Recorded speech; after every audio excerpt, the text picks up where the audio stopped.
The morning sun painted the familiar walls of the Miller kitchen a warm buttery yellow. Mary Miller moved through her routine with the quiet, practiced ease of a woman who had built a life, piece by piece, in this very room. The scent of freshly brewed coffee and sizzling bacon was the incense of her domain. Her husband, Robert, had left for the office an hour ago, and the house had settled into its daytime rhythm of gentle, empty silence. At 57, Mary found a deep comfort in these rhythms. Her life was a well-organized bookshelf, each volume, her part-time library job, her book club, her gardening, her role as a mother, neatly in its place. Her youngest, Ethan, was the only volume slightly askew. At 22, he had graduated with a degree in digital media and was navigating that nebulous, often frustrating stage between college and a real career. He had moved back home 6 months ago, a temporary arrangement, he assured her, while he worked on his portfolio and freelanced. Mary tried not to hover, tried to give him the space to become his own man,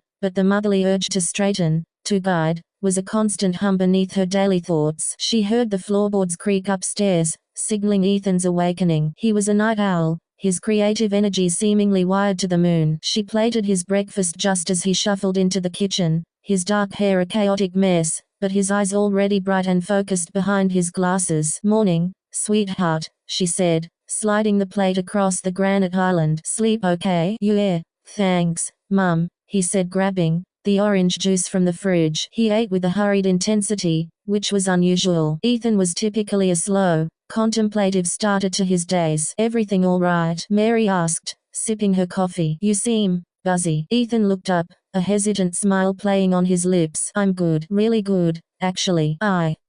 I've been working on a project, a big one, and I need to talk to you about it." Mary felt a flutter of maternal pride. "A new client? That's wonderful, honey." "Not exactly a client," he said, pushing his empty plate away. He leaned forward, his hands clasped. "It's a personal project, a passion project. I want to make a documentary, a short film, really." "A film?" "Ethan, that's fantastic." Mary's mind raced with possibilities. "A nature documentary? A historical piece about their town? What's it about?" He took a deep breath, and in that pause, Mary sensed the shift. This was the pivot point. The air in the warm, sunny kitchen seemed to still. "It's about you, Mum." Mary blinked. "Me? Oh, honey, I'm about as interesting as a loaf of plain white bread. You should film the community garden project, or the restoration of the old theater downtown." "No," Ethan said, his voice firm but soft. "It's about you. Specifically, it's about a specific aspect of your life." Another pause, longer this time. He looked directly into her eyes. "I want to make a documentary about you getting a tattoo." The words hung in the air, nonsensical and heavy. Mary actually let out a short, bewildered laugh. "A tattoo? Ethan, are you feeling all right?" "I'm 57 years old. I wear cardigans. I listen to public radio. I don't have tattoos. I don't want a tattoo." "I know," he said, his enthusiasm undampened. "That's the point. It's a film about stepping outside your comfort zone, about self-discovery at any age. It's about the stories our bodies don't tell, and what happens when we decide to let them speak. I want to film the entire process, the consideration,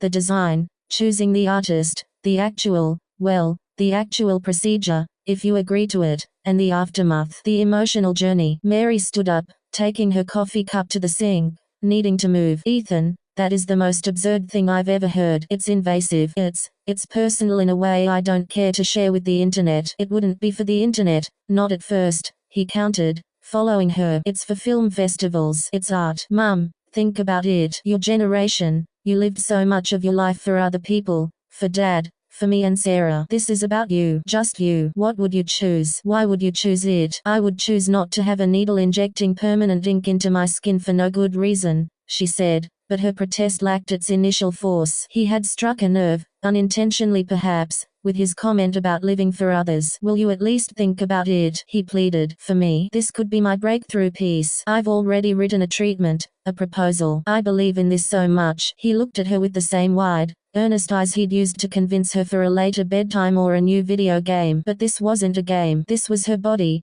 her image, her quiet, predictable life. "I'll think about it," she heard herself say, the words automatic, a mother's pacifying response. But as she said them, she knew the thinking had already begun. The days that followed were strange. Ethan, usually discreet with his camera, began a gentle, persistent campaign. He didn't film her, but he left visual inspiration around. A book of Art Nouveau designs open on the coffee table, a printout about the history of tattooing as a rite of passage in different cultures on the kitchen counter. He'd casually mention a renowned, hygienic tattoo studio in the city, or an artist who specialized in delicate, meaningful work for first-timers. Mary found her resistance being slowly, quietly eroded not by Ethan's campaign, but by her own internal dialogue. One evening, standing before her bathroom mirror after a shower, she examined her body, a map of a life lived. The silver stretch marks from carrying her children, the faint scar on her knee from a childhood fall, the subtle lines etching their stories around her eyes and mouth. It was a body of function,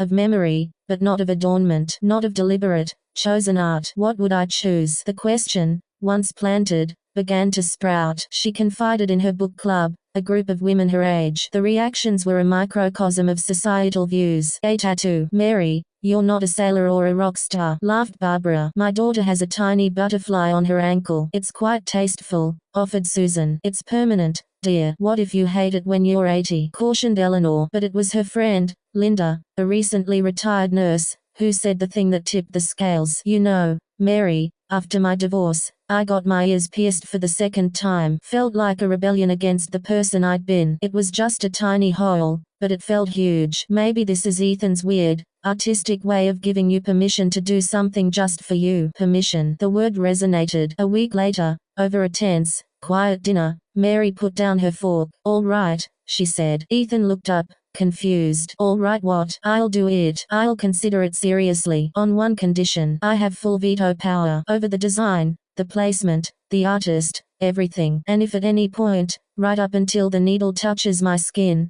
I say no, the project stops. No arguments. Ethan's face erupted into a disbelieving grin. He looked like he might leap across the table and hug her. Absolutely. Yes. 100%. Thank you, Mum. Oh my God, thank you. And so, the project began in earnest. Ethan became a whirlwind of professional activity. He had her sign a release form, explaining it was standard for documentary subjects. He set up a small, high-quality camera on a tripod in the living room for interview segments. The first one was the hardest. State your name and age for the record, Ethan said from behind the camera, his voice assuming a director's calm neutrality. Mary Elizabeth Miller, 57. Why are you considering getting a tattoo? Mary shifted in her chair, acutely aware of the lens. Because my son asked me to. And because I'm curious. The design process was a journey in itself. Mary refused anything trendy or generic. No infinity symbols, no Sanskrit she couldn't read. She thought about what mattered to her. It wasn't about being cool, it was about meaning. She spent hours in the library where she worked, not organizing shelves, but poring over botanical guides, art books, and collections of symbolism. One afternoon,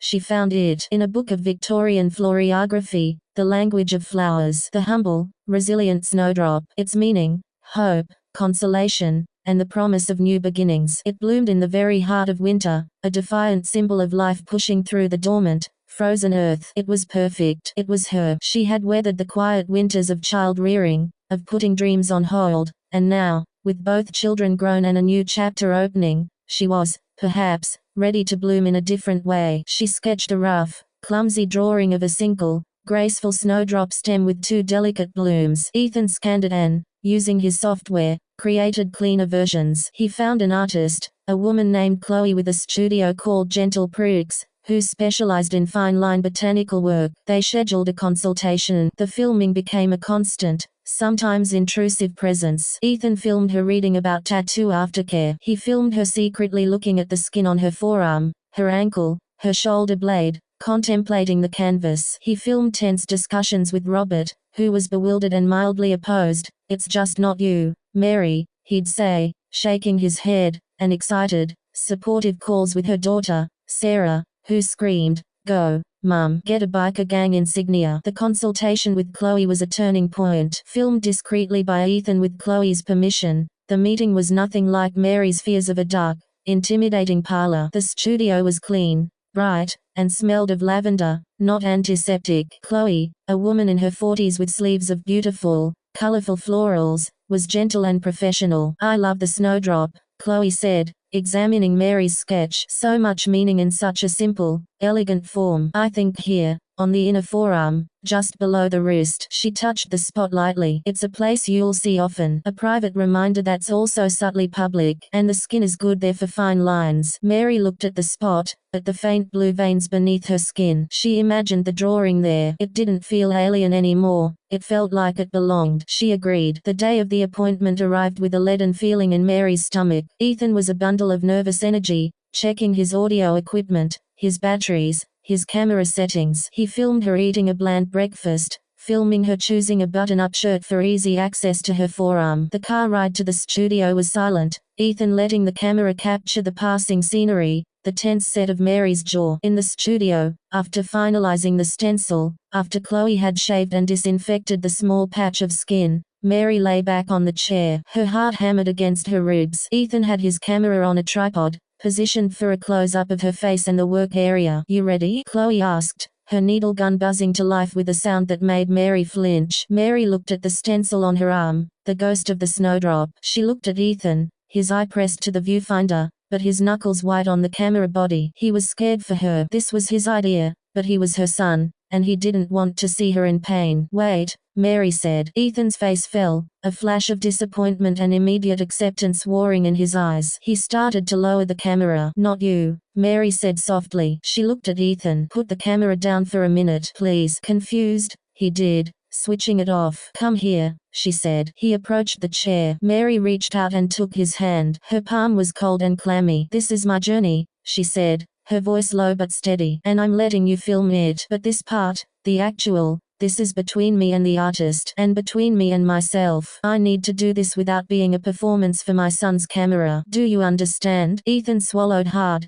then nodded. He saw not a subject, but his mother, claiming her agency in the midst of the very project he'd orchestrated. "I understand. You can film the before and the after. You can film my reaction when it's done, but not this part. This is private." "Okay, Mum." He stepped back, respect in his eyes. He turned the camera to face the wall. Chloe smiled. "A wise choice. Ready now?" Mary took a deep breath, turned her head away from her arm, and squeezed her eyes shut. "Ready." The first touch of the needle was a sharp, insistent scratch, like a persistent cat. It was painful, but not unbearable. It was rhythmic. Buzz, scratch, buzz, scratch. Mary focused on her breathing, in, out. With each breath, she thought of the winters of her life, the exhausting, beautiful winter of young motherhood, the quiet winter of her parents' passing, the uncertain winter of wondering what came next. And with each buzz of the needle, she pictured the snowdrop, pushing through, green and white and hopeful. It took 45 minutes. When Chloe said, "All done. Want to see?" Mary's eyes flew open. Ethan,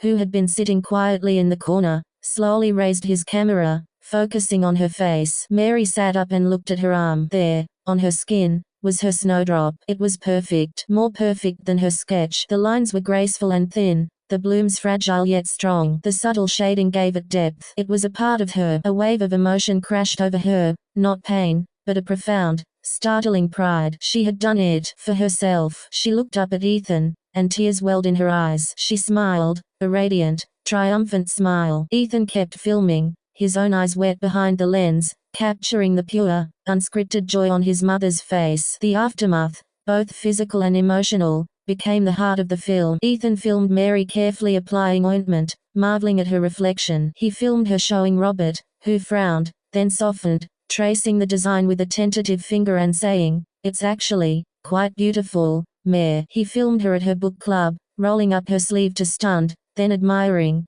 gasps. The documentary, titled First Bloom, was not a film about a tattoo. It was a film about a woman. It was about quiet courage, about the relationship between a mother and a son, about consent and collaboration, and about finding a new voice in midlife. Ethan edited it with a tender, artistic hand. The soundtrack was subtle, the pacing gentle. He submitted it to a handful of regional film festivals. To their shock, it was accepted into 3. The local premiere was held at a small indie theater. Mary, wearing a sleeveless dress for the first time in years, sat between Robert and Sarah, clutching their hands as her own magnified face filled the screen. Seeing her journey, her fears, her ultimate triumph, projected for an audience, was surreal and deeply moving. When the film ended to warm, sustained applause, the moderator called Mary and Ethan to the stage for a Q&A. The first question was for Mary. "How do you feel now, seeing this permanent change on your body?" Mary looked at the snowdrop on her arm, then at Ethan, then at the audience. She smiled. "It doesn't feel like a change," she said, her voice clear and carrying. "It feels like something that was always supposed to be there, finally found its way to the surface." The film won a Best Short Documentary award at one of the festivals, but the real reward was unquantifiable. Ethan's career gained momentum from the respected piece of work, but more importantly, Mary felt different. The snowdrop was a secret she carried, a touchstone. She caught herself standing a little taller, speaking her mind a little more readily. She signed up for a pottery class she'd always been curious about. One evening, several months later, Ethan was over for dinner. As Mary cleared the plates, her sleeve rolled up, revealing the tattoo. "Does it still hurt?" Robert asked, nodding toward it. "No," Mary said. Then she paused, reconsidering. "Actually, that's not true. Sometimes, when I look at it, it does. But it's a good hurt, the kind that reminds you you're alive, that you can still grow." She looked at her son, who was beaming at her with immense pride. "It reminds me that sometimes, the most unusual requests from the people we love can lead us to the most wonderful discoveries about ourselves." She placed a hand on Ethan's shoulder, and in that quiet, familiar kitchen, under the soft glow of the pendant light, the snowdrop on her arm seemed to glow with a gentle, persistent light of its own, a small, permanent testament to hope, and to the surprising journeys that can begin right in your own home.